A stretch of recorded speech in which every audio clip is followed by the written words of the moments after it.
وَجَعَلْنَا فِيهَا جَنَّاتٍ مِّن نَخِيلٍ وَأَعْنَابٍ وَفَجَّرْنَا فِيهَا مِنَ الْعُيُونِ۔ ترجمہ کنز العرفان۔ اور ہم نے اس میں کھجوروں اور انگوروں کے باغ بنائے اور ہم نے اس میں کچھ چشمے بہائے۔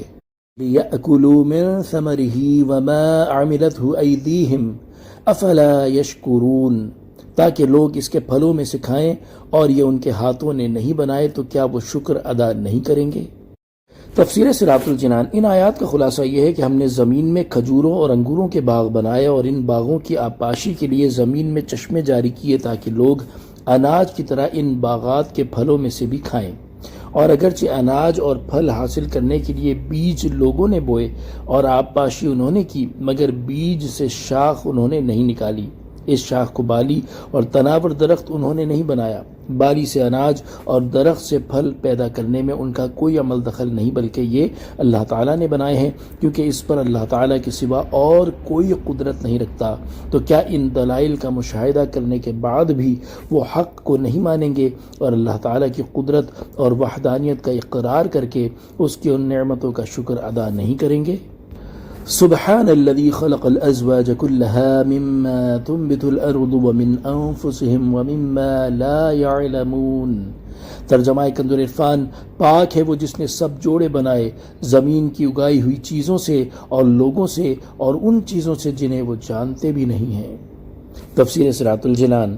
یہاں آیت میں ازواج سے مراد اصناف اور اقسام ہیں، اور ازواج کو انواع اس لیے کہا جاتا ہے کہ ہر نوع اپنی قسم کا جوڑا ہے۔ آیت کا خلاصہ یہ ہے کہ وہ اللہ تعالیٰ شریک سے اور ہر نقص و عیب سے پاک ہے جس نے تمام اصناف اور انواع کو پیدا کیا۔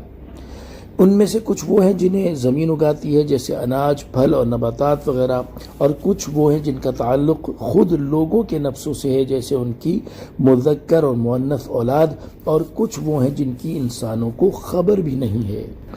وَآیَةٌ لَهُمُ اللَّيْلُ نَسْلَخُ مِنْهُ النَّهَارَ فَإِذَا هُمْ مُظْلِمُونَ۔ ترجمہ کنز العرفان۔ اور ان کے لیے ایک نشانی رات ہے، ہم اس پر سے دن کو کھینچ لیتے ہیں تو جب ہی وہ اندھیروں میں رہ جاتے ہیں۔ تفسیر صراط الجنان۔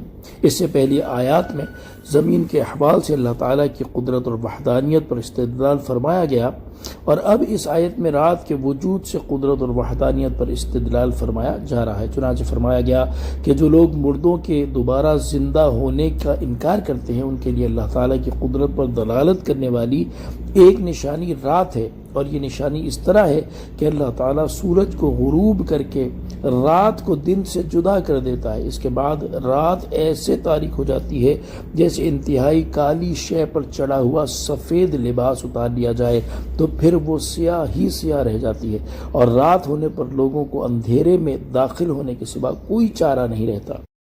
بس دن کی روشنی کو رات سے جدا کر دینا اس بات کی دلیل ہے کہ اللہ تعالیٰ کی قدرت کامل ہے، کوئی چیز اسے عاجز نہیں کر سکتی، اور اس کی قدرت ذاتی ہے، کسی کی دی ہوئی نہیں۔ تو جس کی قدرت کا یہ حال ہے وہ مخلوق کو اس کی موت کے بعد زندہ کرنے پر بھی قادر ہے، کیونکہ ظاہری اعتبار سے یہ دن کو رات سے جدا کر دینے سے بھی زیادہ آسان ہے۔